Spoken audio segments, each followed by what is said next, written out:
ہارون صاحب آپ کی طرف آ رہا ہوں. جیسے کہ ڈاکٹر خالد راجہ صاحب نے فرمایا کہ گورنر راج لگنے کی کوئی گنجائش نہیں ہے. سر ہم نے بھی آئین پڑھا ہے، تقریباً 16 سال ہو گئے ہمیں بھی وکالت کرتے ہوئے. آرٹیکل 232 کے اندر لکھا ہوا ہے کہ جی اگر گورنر راج لگنا ہے تو یا تو پھر پروونشل اسمبلی یا چیف منسٹر خود بولیں کہ انٹرنل ڈسٹربنس اس حد تک ہے which is beyond the control of the provincial government, اور پھر صدر اس کو اپروو کرے، یا کوئی جنگ لگی ایکسٹرنل اگریشن ہے. تو یہ پری ریکوزٹس ہیں. تو پھر جا کے اگر چیف منسٹر آن بورڈ ہے، پریزیڈنٹ آن بورڈ ہے، پھر جا کے گورنر راج لگتا ہے. تو یہاں پہ یہ دونوں پی ڈی ایم کے تو ہے نہیں، یہ تو پی ٹی آئی کے.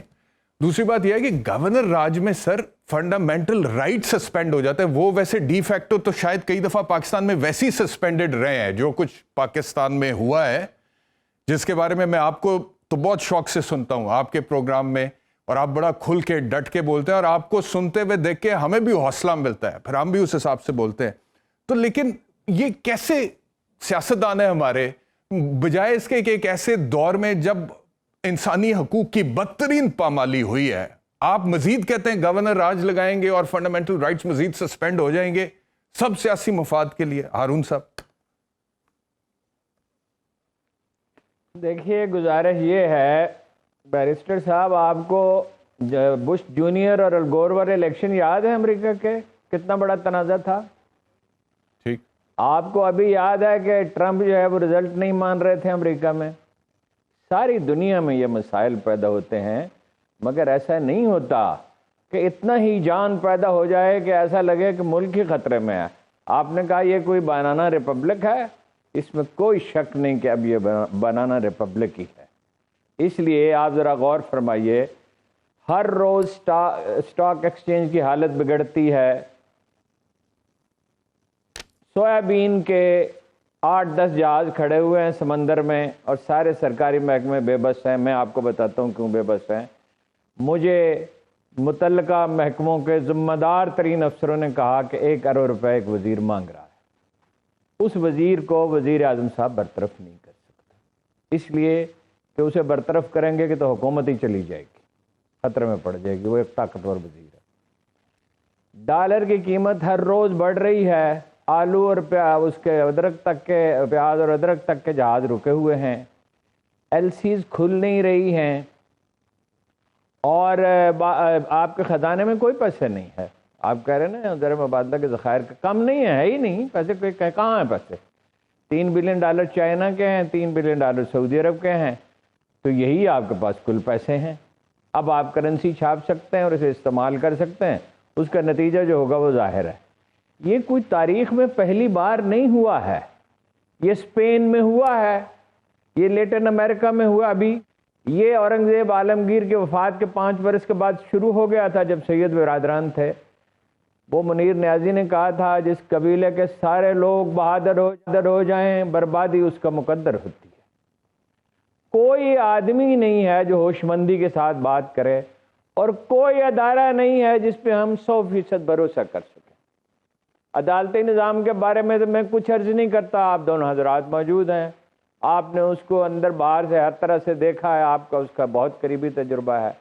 میڈیا کی حالت آپ ملاحظہ فرما لیں کس طرح بٹا ہوا ہے. سیاستدان اقتدار کی آرزو میں دیوانے ہیں. بزنس مین نے اپنا پیسہ یا گھر میں چھپا لیا ہے یا ملک سے باہر بھیج دیا ہے. انویسٹمنٹ کرنے کے لیے وہ تیار نہیں ہے. بے شمار لوگ بے شمار مقدمے لڑ رہے ہیں.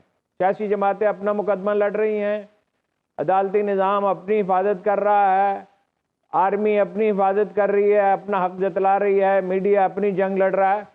کوئی ایک آدمی بھی ہے جو ملک کا مقدمہ لڑ رہا ہو؟ اس آدمی کا نام مجھے بتائیے. جب آپ اتنے بے نیاز ہو جائیں، کسی گھر میں بچے بھوکے ہیں، کوئی ان میں سے بیمار ہے، کسی اسکول کی فیس پے نہیں ہوئی، مالک مکان باہر کھڑا ہوا کہہ رہا سامان باہر پھینک دوں گا، اور جھگڑا 2-4 بھائی جو ہیں یا میاں بیوی ان میں یہ ہو رہا ہے کہ حکم کس کا چلے گا. یہ اقتدار کے بھوکوں کی جنگ ہے. جو 17-18 بلین ڈالر سالانہ جن پہ خرچ ہوتے ہیں، جو بھی 40-50-60 بلین ڈالر اس ملک میں خرچ ہوتے ہیں، اس میں 17-18 بلین اس 1100 آدمیوں پہ خرچ ہوتے ہیں. 1100 یہ ارکان صوبائی اسمبلی اور قومی اسمبلی اور سینیٹرز، اور باقی آپ شمار کر لیں 1000-1200 اور ہوں گے. یہ سارا سرمایہ تو انہی پہ خرچ ہوتا ہے. کسی کو پرواہ نہیں ہے. اور جب یہ صورتحال تاریخ میں پیدا ہوتی ہے، دیکھیں ہم تو مسلمان ہیں، اللہ کے فضل سے مایوس تو نہیں ہو سکتے، اس لیے کہ ہمیں امام حسن کا قول یاد ہے کہ جس کی کوئی سننے والا نہ اس کی پھر اللہ سنتا ہے، اور ایسی سنتا ہے، آپ کو پتہ ہے کہ مظلوم کی آہ سے عرش کانپتا ہے۔ ہم سب لوگ جو ہیں اس وقت مظلوم ہیں، ہم پہ ظلم کر رہا ہے یہ حکمران طبقہ، لیکن اس کا ایک نتیجہ نکلے گا۔ کیا آپ نے دیکھا نہیں پاکستان توڑنے والوں کے ساتھ کیا ہوا تھا، بھٹو کے ساتھ کیا ہوا تھا، اس کی اولاد کے ساتھ کیا ہوا تھا، یحییٰ خان کے ساتھ کیا ہوا تھا، اندرا گاندھی اور اس کی اولاد کے ساتھ کیا ہوا تھا۔ اس دنیا کا کوئی آقا اور مالک ہے، اس کا کوئی خالق ہے۔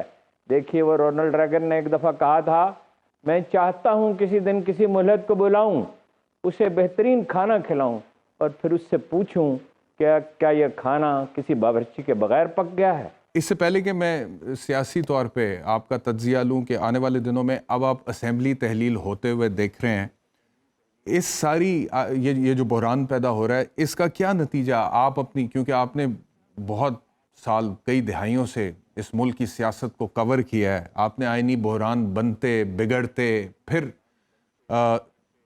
ٹھیک ہوتے ہوئے دیکھیں، آپ کیا دیکھ رہے ہیں، کیا ہونے والا ہے، اب کیا ہوگا آگے؟ اس کا نتیجہ یہ ہوگا جب وہ جسے انارکی کہتے ہیں، طوائف الملوکی جیسے اردو میں کہا جاتا ہے، انتشار پھیلے گا، گھر گھر گلی گلی کوچہ کوچہ لڑائی ہوگی، فساد پھیلے گا، اور فساد پھیلے گا جب تو معاملہ طاقتوروں کے ہاتھ میں جائے گا۔ طاقتور کون ہے؟ اسٹیبلشمنٹ ہے۔ سیاسی جماعتیں ایسی فضا پیدا کر دیتی ہے، یہ نہیں کہ اسٹیبلشمنٹ غلطیاں نہیں کرتی یا زیادتی نہیں کرتی یا بلنڈر نہیں کرتی، اسٹیبلشمنٹ میں نے بھی تباہ کن بلنڈر کیے ہیں، لیکن یہ سیاسی جماعتیں اسٹیبلشمنٹ کے لیے راہ کیوں ہموار کرتی ہیں؟ جس طرح یہ لوگ آپس میں لڑ رہے ہیں، اس کے نتیجے میں کھیل اسٹیبلشمنٹ کے ہاتھ میں چلا جائے گا، پھر وہ جو چاہے گی فیصلہ کرے گی۔ بہرحال اس میں بھلا تو کسی طرح بھی نہیں ہوگا۔ دیکھیے جمہوریت کیا ہے، جمہوریت کی بہت سادہ تعریف ابراہیم لنکن نے کی ہے، لوگوں کی حکومت، لوگوں کے ذریعے لوگوں پر، عام آدمی کی حکومت، عام آدمی کے ذریعے عام لوگوں پر۔ کیا یہ مینڈیٹ ان کے پاس ہے؟ وفاقی حکومت کے پاس کوئی مینڈیٹ ہے؟ سب جانتے ہیں کہ اس وقت مینڈیٹ کس کے پاس ہے۔ کوئی 20 الیکشن ہو گیا 25 سال میں اٹلی میں، کوئی 5 الیکشن ہو گیا 4 سال میں اسرائیل میں، یا 5 سال میں 4 ہو گیا، بہرحال ہر سال 1.5 سال کے بعد الیکشن ہوتا رہا۔ جاپان میں بھی ایسا ہم دیکھتے رہے۔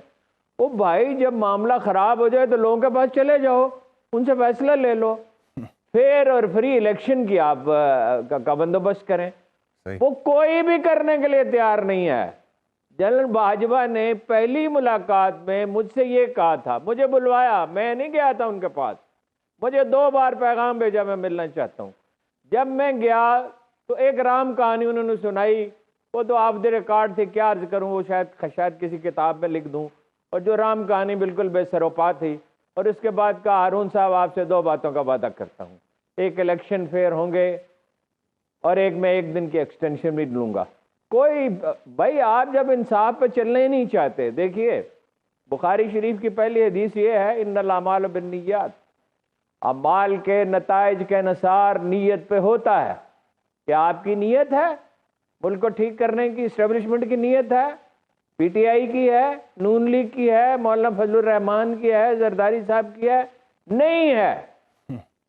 سب اپنے مفادات کی جنگ لڑ رہے ہیں۔ اس میں کیا ہوگا؟ وہ جو انگریزی کا محاورہ ہے کہ بھینسوں کی جنگ میں گھاس کچلا جائے گا۔